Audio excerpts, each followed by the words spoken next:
టీవీ95 news కి స్వాగతం. పోరాట వీరుడు స్వాతంత్ర సమర యోధుడు వడ్డే ఓబన్న జయంతి సందర్భంగా మంగళగిరి టీడీపీ కేంద్ర కార్యాలయంలో ఆయన చిత్రపటానికి పూలమాల వేసి నివాళులర్పించిన ముఖ్యమంత్రి నారా చంద్రబాబు నాయుడు.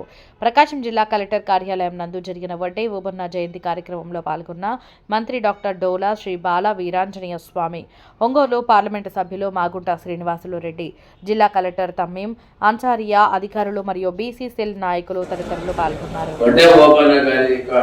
జన్మదినాన్ని అధికారికంగా రాష్ట్ర పార్టీ వేడుకగా నిర్వహించాలని చెప్పేసి నిన్న జనవరి 8వ తేదీన జీవో నంబర్ 5 ద్వారా ఉత్తర్వులు ఇవ్వడం జరిగింది.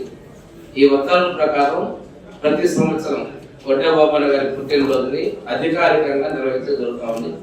జనవరి 11వ తారీఖు దానిలో భాగంగానే ఈ రోజున మనం ఈ కార్యక్రమం మొట్టమొదటిగా జరుగుతున్నాం. 18 సంవత్సరాలకి ఈనాడు మన ముఖ్యమంత్రి నారా చంద్రబాబు నాయుడు గారు, అదేవిధంగా ఎన్డీఏ ప్రభుత్వ పెద్దలందరూ కూడా ఈ నిర్ణయాన్ని తీసుకొని రావటం, దాన్ని మనం ఎన్డీఏలో భాగస్వామ్యం జనసేన, భారతీయ జనతా పార్టీ కూడా అందరి యొక్క భాగస్వామ్యం కూడా ఉందని చెప్పి నేను చాలా గర్వంగా నేను తెలియజేస్తా ఉన్నాను. ఎందుకంటే మొదటి నుంచి శ్రామికులుగా ఈరోజు బిల్డర్స్ గా ఉన్నటువంటి వడ్డేర, సగర, ఉప్పర వీళ్ళన్నీ కూడాను ఈ వడ్డేర కమ్యూనిటీ కింద మనం పిలువబడుతూ ఉంటాం. వీటిలో ఉన్నటువంటిది మన ఓబన్న గారు ఇప్పుడే జాయింట్ కలెక్టర్ అని చెప్పారు. రెవెన్యూ డిపార్ట్మెంట్ లో అత్యంత కింది స్థాయి ఉద్యోగంలో ఉండి వారికి రైతులకి రావాల్సినటువంటి ఫలాలు ఏదైతే ఆనాటి బ్రిటిష్ ప్రభుత్వం వాటి ఇవ్వకుండా చేసిందో దానికోసం తిరుగుబాటు చేయటం, అదేవిధంగా ఖజానా దగ్గర అంటే పూర్తి అప్పుడు ఇంకా భద్రత ఎక్కువ ఉండే సెక్యూరిటీ, అటువంటి ట్రెజరీ మీద దాడి చేసి దాన్ని పేదలకి రైతులకు పంచడం అనేది వారి యొక్క సామాజిక న్యాయానికి, సామాజిక విప్లవానికి నిదర్శనం తెలియజేసుకుంటూ, ఇంకోటి స్వాతంత్రం వచ్చేటువంటి కరెక్ట్ గా 100 సంవత్సరాల క్రితమే ఈ పోరాటం జరిగింది. అది కూడా బ్రిటిష్ వారికి వ్యతిరేకంగా జరిగింది.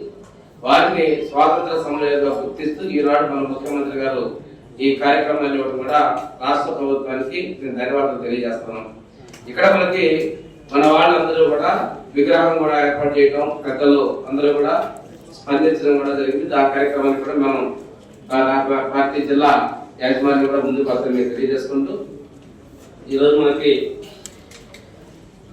వారు నంద్యాల జిల్లాలో ఉన్నప్పటికీ గిద్దలూరు ప్రాంతంలో నల్లమలాగడలో కూడా వారు అరణ్యవాసం చేయడం, అజ్ఞాతంలోకి వెళ్ళడం, ఇవి పోరాటాలు కూడా ప్రకాశం జిల్లాతో కూడా వారికి అనుబంధాన్ని మనం గుర్తు చేసుకోవాల్సిన ఆవశ్యకత కూడా మనం తెలియజేసుకుంటూ, ఈ వీరి యొక్క ఈరోజు రాష్ట్ర ప్రభుత్వం అధికారికంగా ఇవ్వడం వల్ల ప్రజలందరికీ కూడా వడ్డే ఓబన్న, వడ్డే కులస్తులు వారు స్వాతంత్ర ఉద్యమంలో పాల్గొనే ప్రాచుర్యం తెలిసి చాలా మంది వడ్డే నాయకులు కూడా తెలియని విషయాన్ని ఈ ప్రభుత్వ జీవోల ద్వారా తెలియజెప్పేటువంటి వృత్తిని మనం తీసుకొచ్చాం.